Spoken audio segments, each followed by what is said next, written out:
Պարոն վարչապետ, ադրբեջանական լրատվամիջոցները տեղեկություն են տարածել, որ սկսվել է նավթամթերքի արտահանման գործընթաց այսօրվանից դեպի Հայաստան, ինչ մանրամասներ կարող եք ներկայացնել, խմբաքանակ, դա կանոնավոր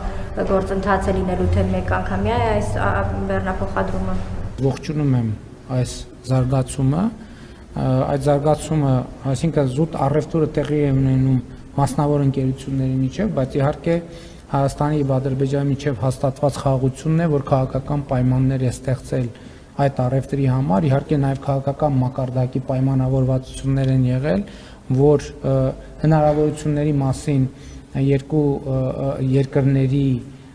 գործարար շրջանակները կտեղեկացվեն և համապատասխան հետաքրքրության առկայության պարագայում նրանք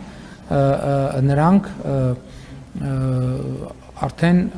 գործարքները կկնքեն, գործարքը կնքված է, մուտքը գործի Հայաստան